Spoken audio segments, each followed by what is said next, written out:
El 24 de octubre de 2000, un nuevo modelo de avión hizo su primer vuelo. El Lockheed Martin F-35 se convirtió en el más avanzado avión de combate jamás construido. Estaba a punto de entrar al servicio de la aviación norteamericana y británica para los próximos 50 años. Pero el extraordinario F-35 no existiría sin un antepasado que fue fabricado en secreto. Un avión diseñado para superar la barrera del sonido. Un interceptor que habría eliminado de los cielos a los reactores alemanes durante la Segunda Guerra Mundial. Un avión tan avanzado para su tiempo, que su tecnología sigue aplicándose en los modernos cazas de hoy en día, e incluso en el mismo F-35. Esta es la historia del primer caza de reacción norteamericano, el Lockheed L-133.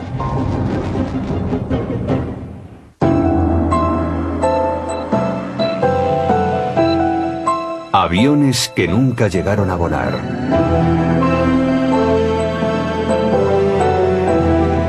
El primer caza de reacción americano. Según la historia, el primer avión de reacción voló en Europa poco antes de la Segunda Guerra Mundial, cambiando para siempre el sino de las batallas aéreas. El primer caza de reacción que entró en servicio fue el Messerschmitt Me-262 alemán, que lo hizo en 1944. Sería ya en la posguerra cuando los Estados Unidos pudieron ponerse a la altura de Europa en el diseño de aviones de reacción. Pero solo ahora conocemos la verdad.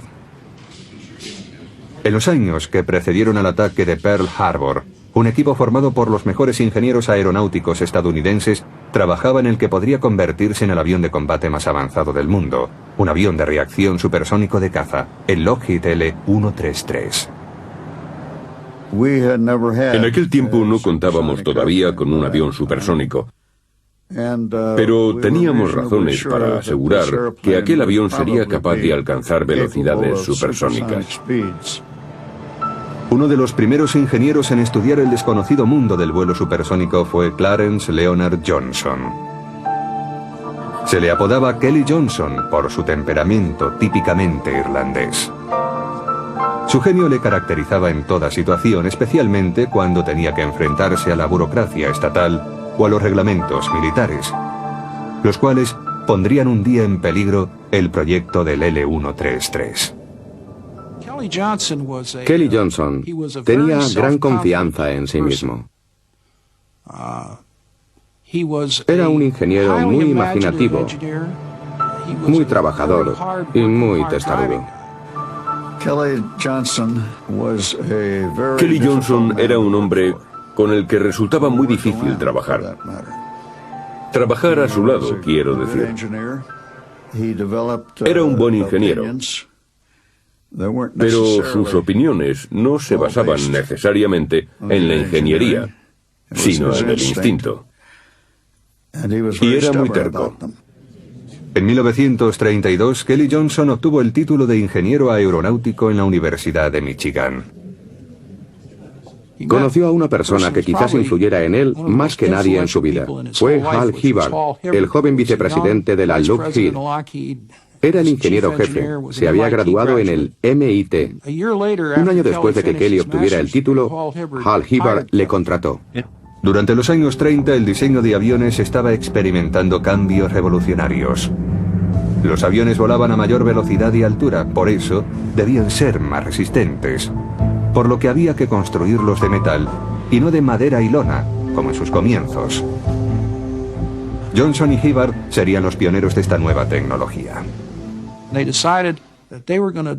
Decidieron diseñar y construir un bimotor de aluminio para usos comerciales. Se llamó Electra. Poco después, Kelly ayudó a la legendaria piloto Amelia Earhart a conseguir mayor autonomía para su Lockheed Electra de uso personal. Transformó además el Electra en un bombardero para la RAF británica, se llamaría Hudson. Por entonces, en Estados Unidos empezaban a sospechar que un día tendrían que enfrentarse al imperio del Japón en el Pacífico. La Fuerza Aérea Norteamericana estaba en plena transformación a finales de los años 30. Los pocos aviones disponibles estaban totalmente anticuados. Eran inaceptables. Si los Estados Unidos entraban en guerra, no servirían para el combate. Si Norteamérica tenía que entablar combates aéreos en el Pacífico, necesitaría un tipo de avión muy especial. Un avión que pudiera volar durante mucho tiempo. Además, tendría que ser seguro. Un caza monomotor sería peligroso. Si el motor se paraba, el avión caería al mar. Se necesitaba un bimotor, un avión rápido y seguro, el P-38. En junio de 1937, el Army Air Corps encargó a la Lockheed que construyera un nuevo caza. Se llamaría P-38 Lightning. El P-38 Lightning sería uno de los cazas estadounidenses destinado a enfrentarse a Japón en la inminente contienda. Era el único con suficiente radio de acción, velocidad y autonomía para operar sobre el Pacífico. Su diseñador fue Clarence Kelly Johnson. Kelly dijo que las líneas básicas del P-38 las esbozó inicialmente en una servilleta. Fue un rápido esquema de lo que debía ser un caza bimotor. Fue el primer avión de la Lockheed que se puede atribuir verdaderamente a Kelly Johnson. En los demás diseños habían participado otras personas, pero en este caso todo empezó a partir de una hoja en blanco. El resultado fue algo extraño para los estándares de la época, incluso para los estándares actuales. Era un avión raro. La mayoría de los cazas tenían un solo motor. Este tenía dos. La mayoría de los aviones tenían una cola y un timón. Este tenía dos. Era un proyecto original que trataba de combinar velocidad y autonomía en un mismo avión. Lo más destacable de este avión es que fue uno de los primeros en tener una estructura verdaderamente aerodinámica. Tenía paneles unidos entre sí con remache sin cabeza, en lugar de la clásica estructura de madera. En ese campo fue uno de los pioneros. Su diseño era muy estilizado, ofrecía poca resistencia al aire, lo que le permitía alcanzar altas velocidades. El P-38 fue el avión más rápido de su tiempo, lo que hacía que en picado se aproximara a la velocidad del sonido.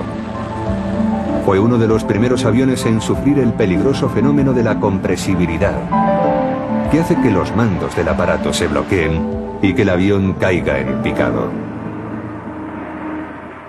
El principal problema del P-38, que resultó totalmente inesperado, fue la llamada compresibilidad del aire. Hasta que voló el P-38, había muy pocos conocimientos de aerodinámica en lo referente a la velocidad del sonido, para decirlo de una manera sencilla. Todos los cálculos se hacían sobre la base de que el aire no es compresible, pero desde luego sí que lo es. La Lockheed y el ejército estadounidense perdieron varios pilotos y aviones tratando de conocer y resolver los problemas de la alta velocidad. El P-38 les había llevado a regímenes de vuelo desconocidos antes de la llegada de los reactores. La compresibilidad produce ondas de choque que ejercen gran presión sobre el avión cuando éste se aproxima a la velocidad del sonido. La onda alcanza a todas las superficies del aparato, haciéndoles perder sustentación. Y si se pierde sustentación por encima y por debajo del ala, el avión cae, quedando casi fuera de control.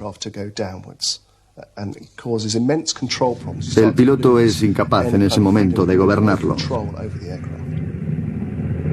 Antes de que se entrara en la época del reactor, el problema de la compresibilidad tenía que ser estudiado y resuelto.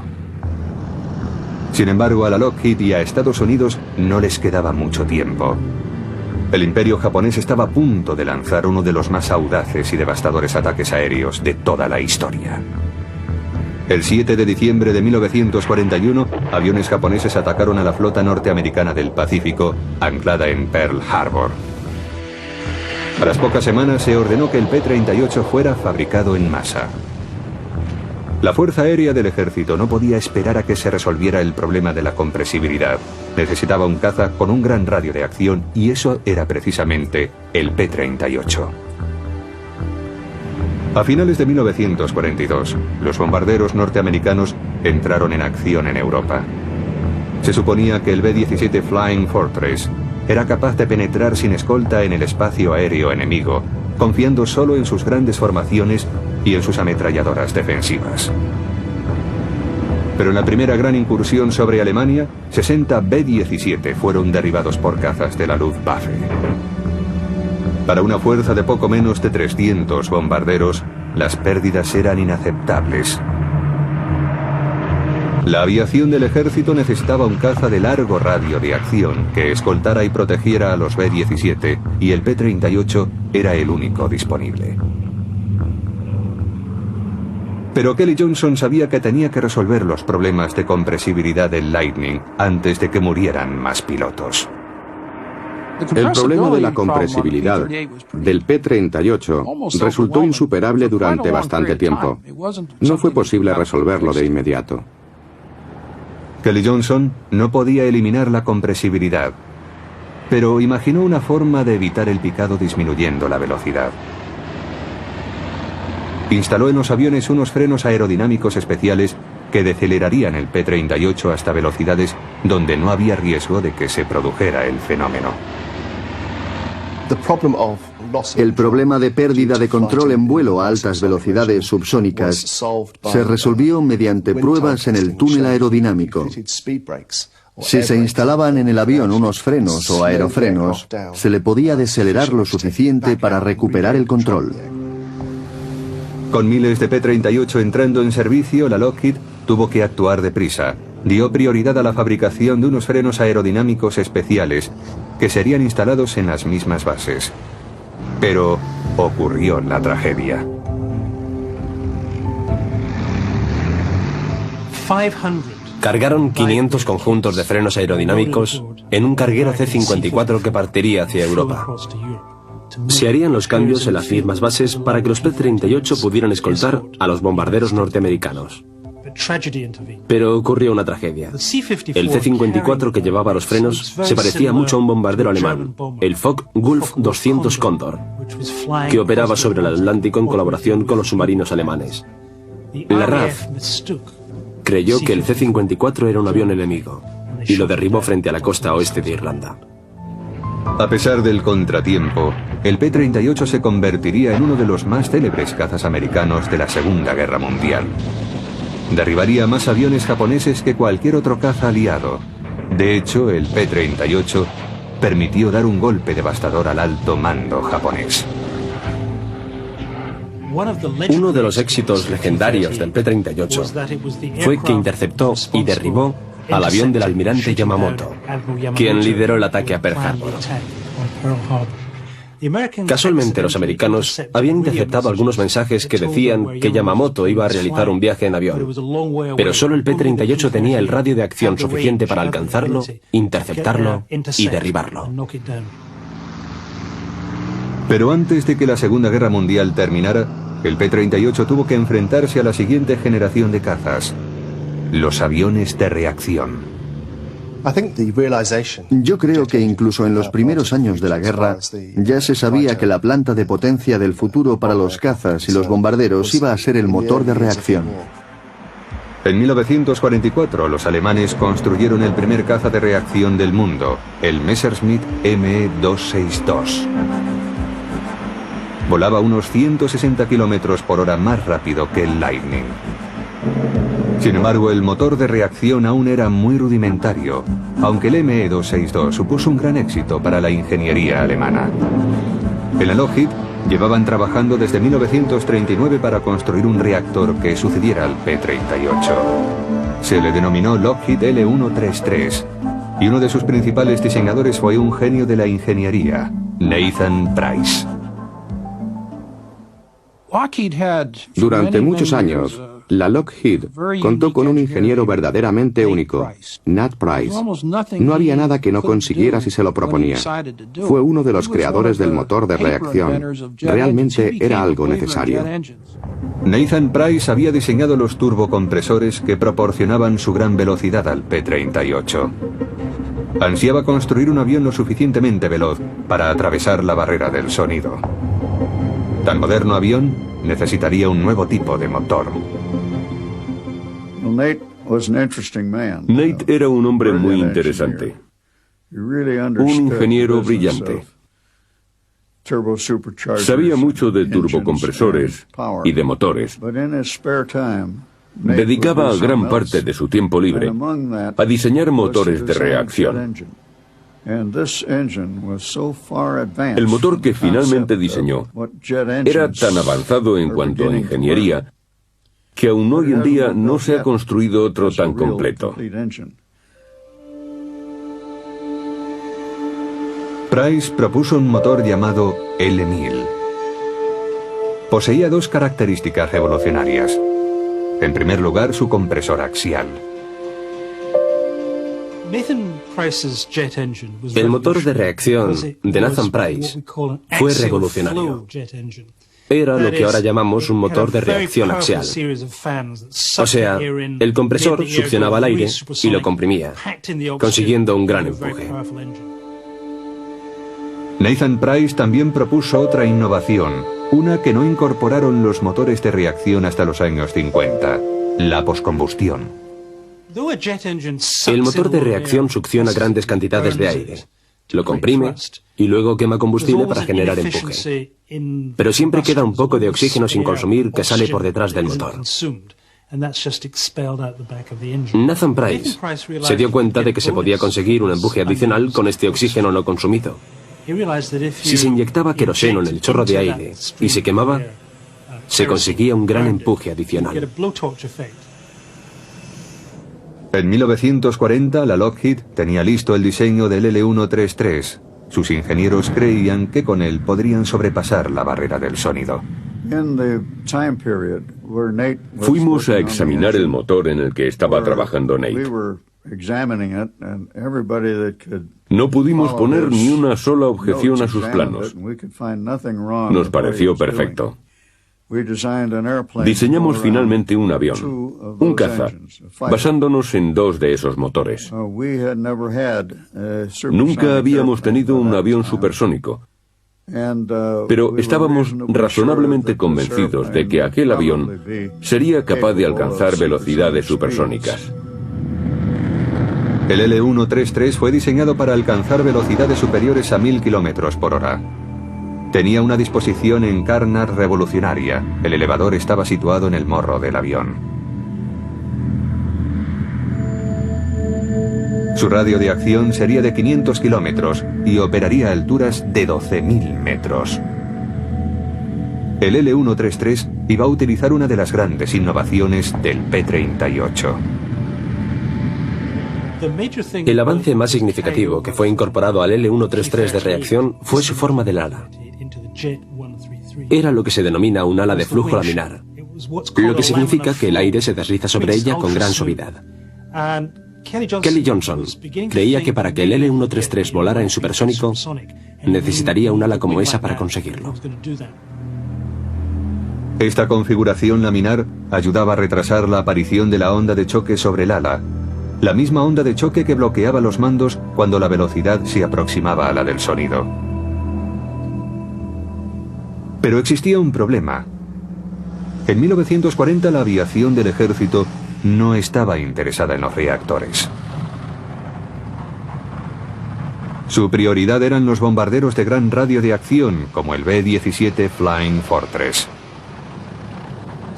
En la Lockheed fueron muy confiados. Creyeron que si llamaban a la puerta del ejército y decían: aquí está esta maravilla, este increíble avión que volará a una velocidad supersónica, lo comprarían. Los militares no lo asimilaron. Nunca habían imaginado algo tan rápido y revolucionario, así que acabaron rechazándolo.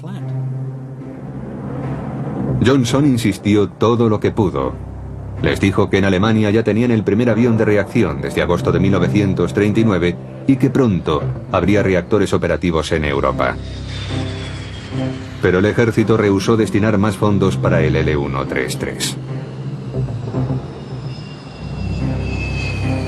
En Europa, la advertencia de Johnson estaba a punto de cumplirse. La época del reactor despegaba, pero Estados Unidos la contemplaría desde la distancia. En 1943, desde un avión de reconocimiento se toman fotografías de unos extraños aviones alemanes.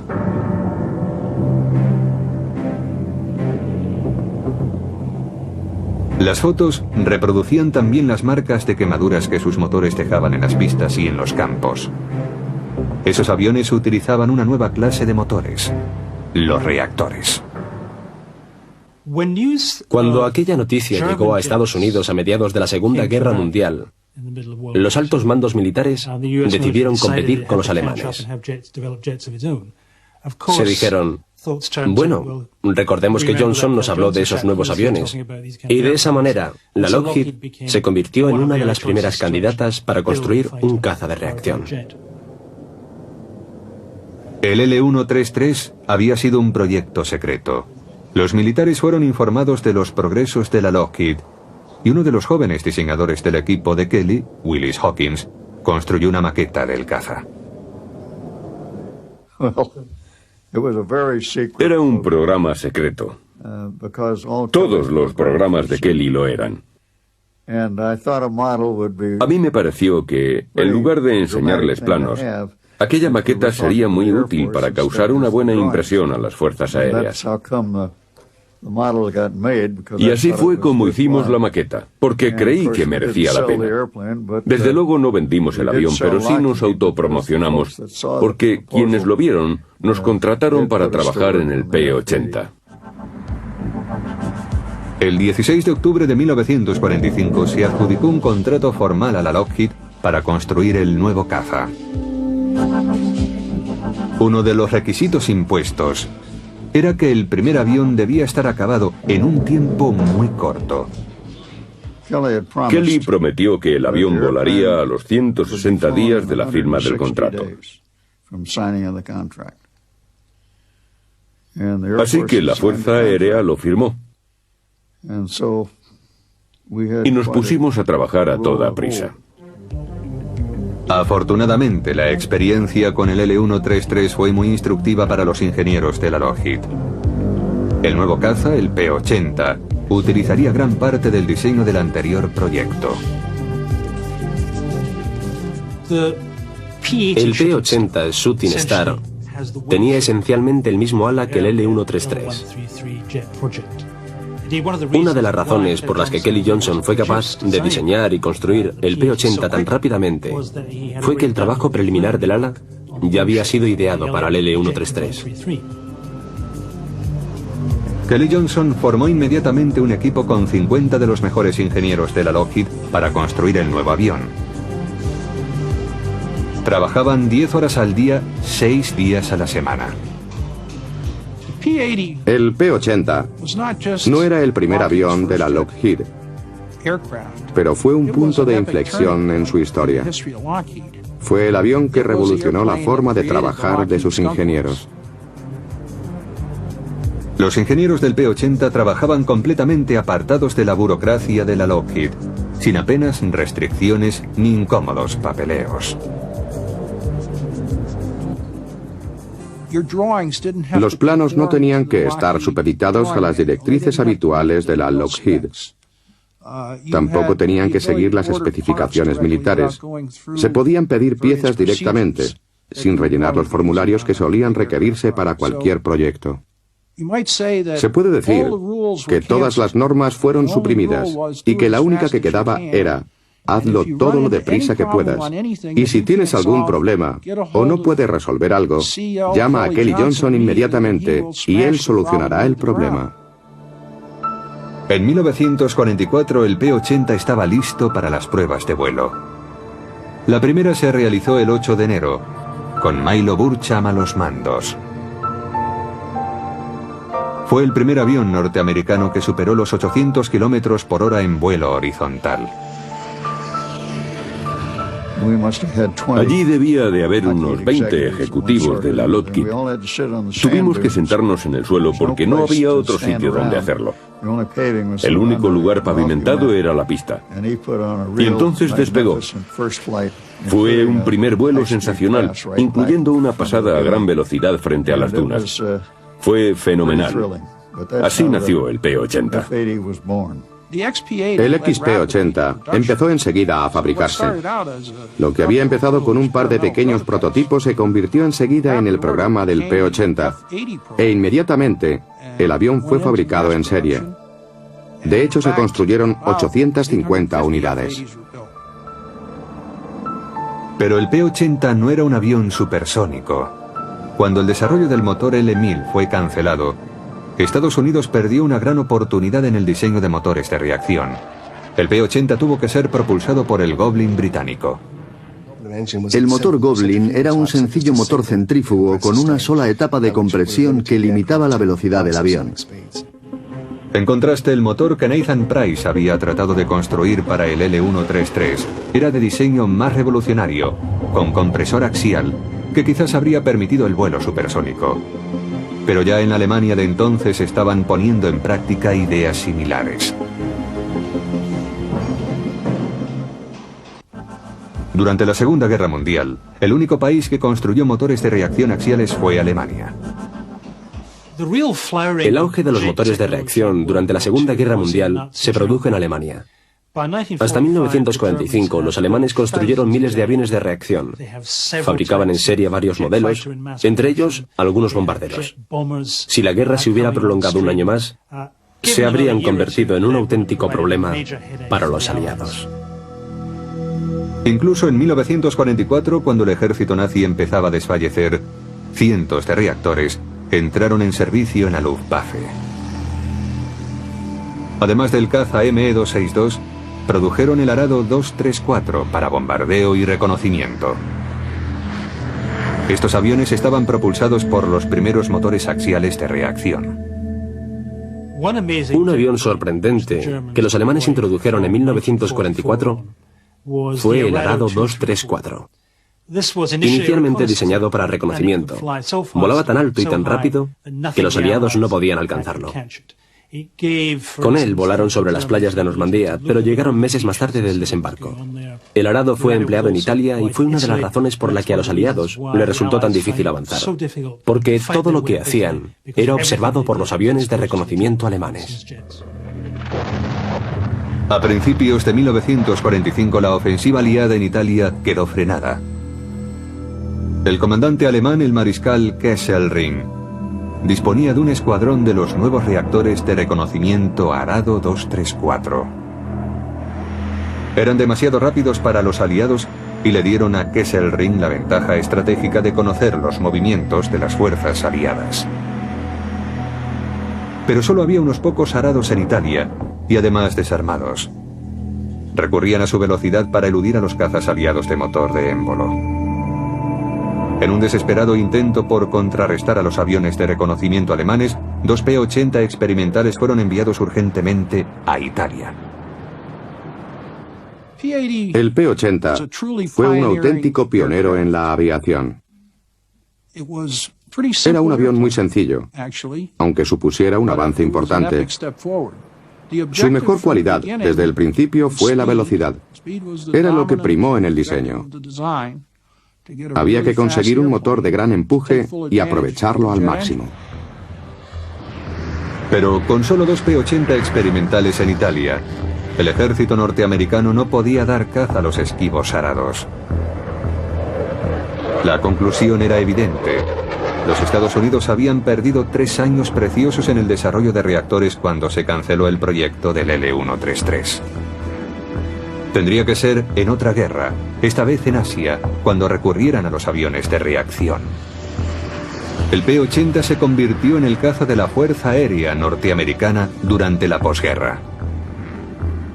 El P-80 fue el primer avión de reacción norteamericano que derribó a un reactor enemigo en los primeros días de la Guerra de Corea. Pero el P-80 tenía los días contados. La Guerra de Corea trajo la segunda generación de cazas de reacción. Eran el MiG-15 soviético y el F-86 Sabre norteamericano. Los dos aviones tenían características similares a las que Johnson y Price habían previsto para el L-133. Conforme avanzaba la guerra, el P-80 iba mostrando sus limitaciones. En el combate aéreo fue sustituido por el F-86. Sin embargo, en otras misiones, como dar soporte a las tropas de tierra y hacer tareas de reconocimiento, el P-80 se mantuvo operativo. Cuando la guerra de Corea terminó, los P-80 habían realizado casi 100.000 misiones de combate. En 1954, Lockheed presentó al sucesor del P-80, el F-104 Starfighter, que al igual que el P-80 y el L-133, había sido diseñado para volar a gran velocidad.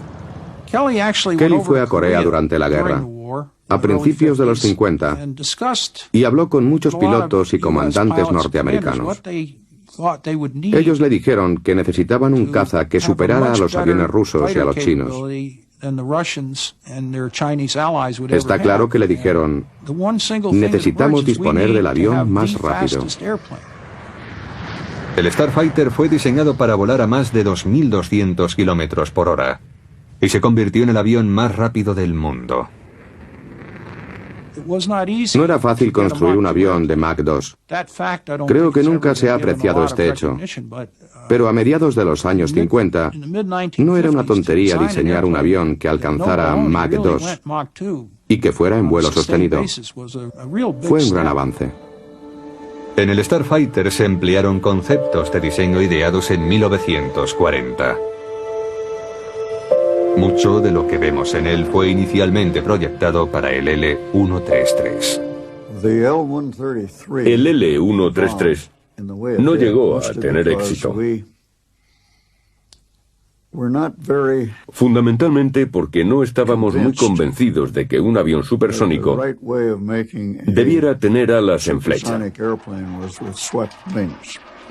Uno de los puntos a destacar del Starfighter era el pequeño tamaño de sus alas. Si nos fijamos en la planta del avión, las alas eran realmente pequeñas. Y si lo miramos lateralmente, apenas las vemos porque son muy finas. La realidad es que son perfectas para el vuelo supersónico. Las alas del F-104, con todo lo que llevan dentro, estructuras, controles y demás, se podría decir que son como hojas de afeitar. Y están muy afiladas también. Hay que tener cuidado si se pasa cerca de las alas del F-104. Hay que evitar rozar los bordes. Pero las pequeñas y revolucionarias alas del Starfighter presentaban un problema. Cuando un avión vuela muy alto, el aire que le rodea es muy poco denso. Y con ese aire es difícil controlar el avión, porque las superficies de mando tienen poca sustentación. En el año 1941, Kelly Johnson y Nathan Price, entre otros, imaginaron una forma de resolver el problema controlando la capa límite. Es muy sencillo. Se extrae aire del motor. Recordemos que el motor de reacción aspira mucho aire. Y luego se descarga sobre las superficies de control, lo que hace que tengan aire que les dé sustentación. Con el Starfighter, a principios de los años 50, Kelly Johnson retomó esta idea. Y las pequeñas alas del F-104 resultaron muy efectivas debido al control de la capa límite. Hubo otro detalle del L-133 que se aplicó al Starfighter. Un invento tan revolucionario que no fue valorado en su justa medida hasta más de una década después. Es algo que incorporan virtualmente todos los cazas de reacción modernos. El Starfighter era realmente un cohete. Despegaba desde cualquier pista, ascendía muy deprisa con la postcombustión y podía interceptar a los aviones enemigos muy rápidamente. La postcombustión formaba parte del diseño del motor L-1000 de Nathan Price. En el diseño original tenía un postcombustor. Y nadie había hablado de él, que yo sepa, en Gran Bretaña, Estados Unidos o Alemania. Nathan Price puede que se adelantara 10 años a su época con el diseño del motor L-1000. Compresor axial, postcombustión. Era un motor como los que se fabricarían en serie a partir de los años 50. Cuando el Starfighter de Kelly Johnson entró en servicio, surgió una nueva amenaza. En 1957 la Unión Soviética puso en órbita el primer satélite artificial, el Sputnik, demostrando que poseía cohetes que podrían lanzar bombas atómicas sobre las ciudades norteamericanas. Estados Unidos necesitaba desesperadamente conocer lo que se estaba haciendo en la Unión Soviética. La CIA decidió que necesitaba un avión de reconocimiento que volara a gran altura y que no pudiera ser detectado. Debía ser muy fiable y debería poder tomar fotos de gran resolución a alturas de más de 20.000 metros. El nuevo avión de la Lockheed fue el avión espía U-2. El U-2 podía volar a una altura 2 veces mayor que la del monte Everest. Al cabo de un año se realizó el primer vuelo sobre territorio soviético. Las pruebas fotográficas que el U-2 consiguió demostraron que los rusos llevaban algunos años de retraso en cuanto a tecnología de misiles y bombarderos.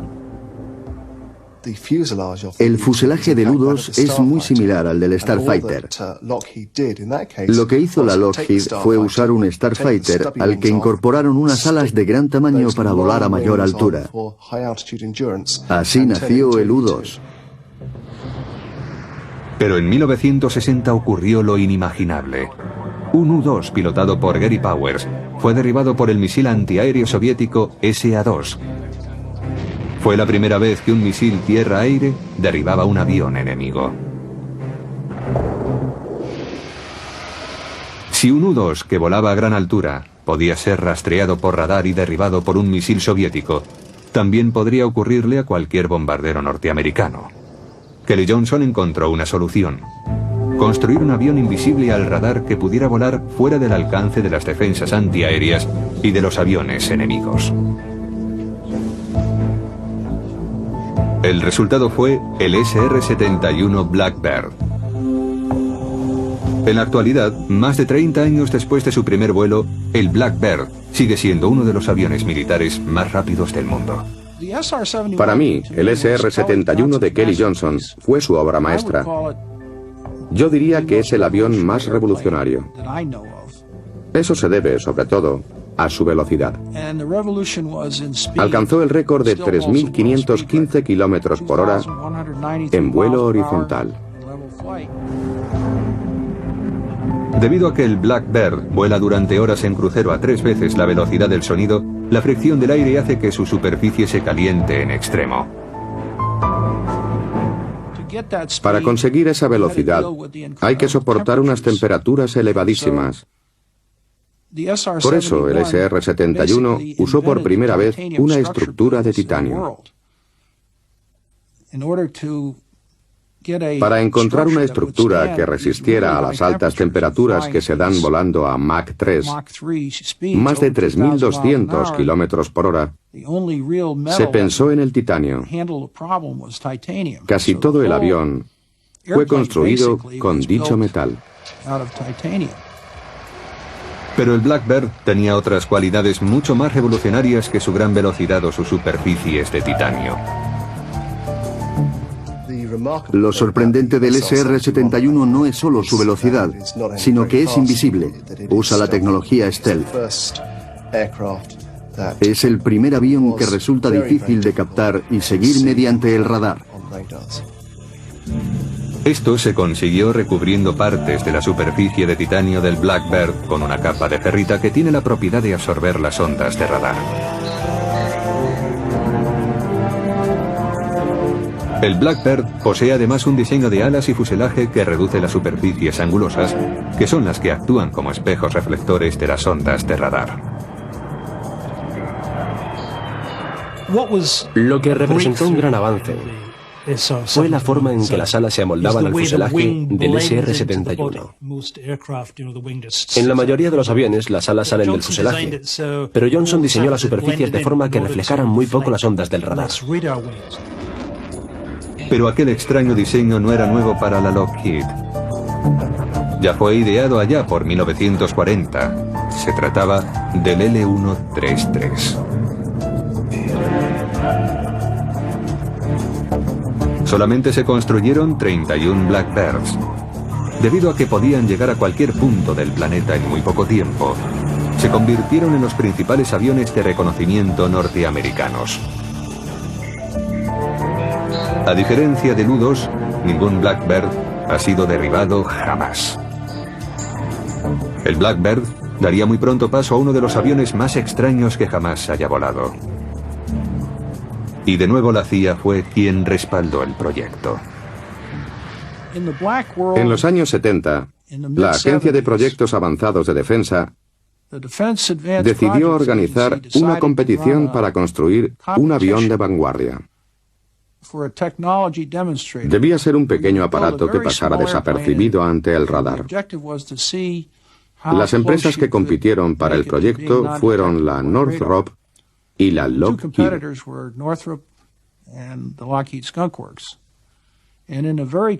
La pugna fue muy reñida, pero los diseñadores de la Lockheed proyectaron un pequeño avión llamado Half Blue, que sorprendió mucho a los expertos por lo dificultoso que resultaba localizarlo mediante radar. El Half Blue pasó a convertirse en el sorprendente F-117, un avión virtualmente invisible para cualquier radar. Pero la compleja estructura geométrica que poseía hacía que fuera un avión muy difícil de pilotar.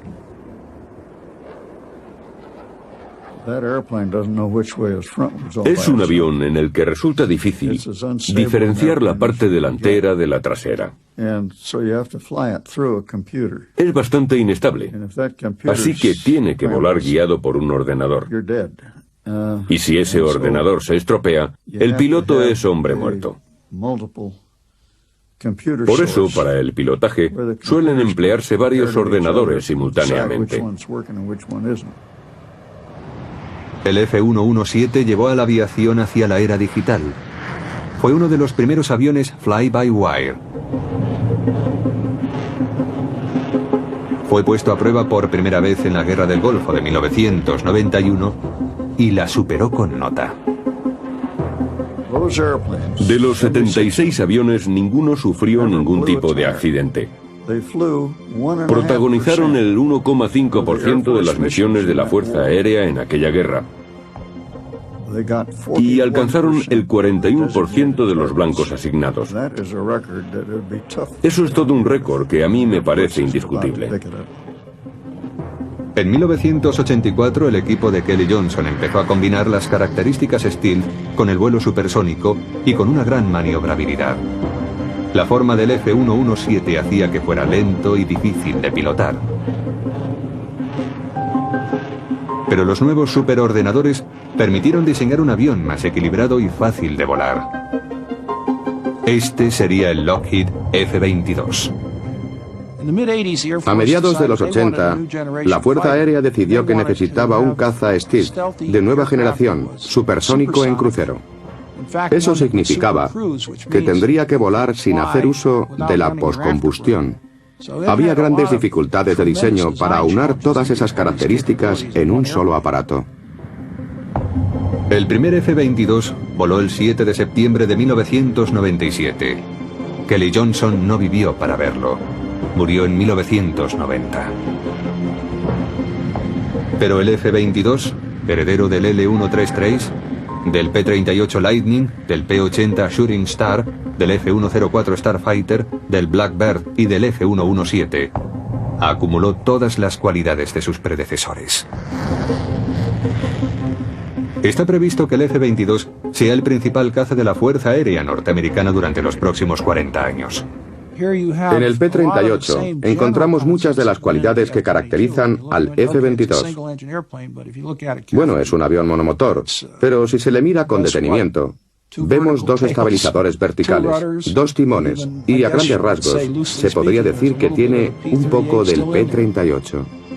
Al principio, la Fuerza Aérea iba a llamar al F-22 Lightning II en honor del antiguo P-38 de Kelly Johnson. Pero se cruzó Steven Spielberg con su Parque Jurásico y acabaron llamándole Raptor. Uno de los generales más importantes de la Fuerza Aérea de aquella época, Mike Lowe, decidió que no se llamaría Lightning II, y después de una larga serie de insoportables propuestas y rechazos, se acabó llamando F-22 Raptor. He pasado gran parte de mi carrera trabajando en ese avión y solo le llamo F-22, me olvido de lo de Raptor.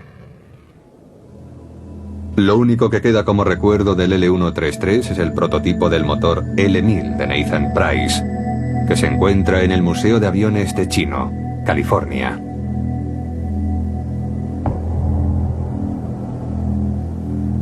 Muy pocos aprecian su significado histórico.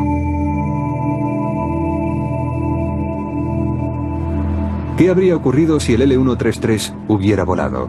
¿Qué tal le habría ido en combate? Vamos a imaginarlo. Pilotos del 365 Grupo de Caza han cambiado sus P-38 Lightning por los nuevos reactores L-133. La aviación del ejército llama Starjet a su nuevo caza. En la mañana del 15 de abril de 1945 se escribiría una nueva página de la historia, el primer combate entre reactores. Una escuadrilla de 3 Starjet está de patrulla sobre Baviera del Sur. Dan escolta a los B-24 Liberator en una misión de bombardeo sobre bases alemanas.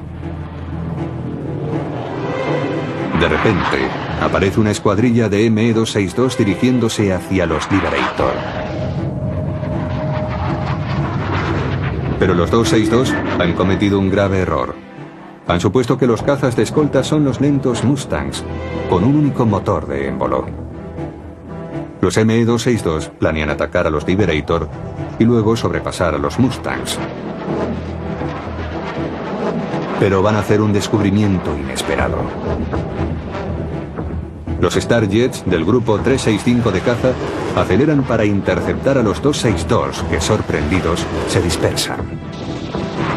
De forma inesperada, los 262 se dan cuenta de que no pueden adelantar a sus enemigos americanos y son castigados por los Starjets.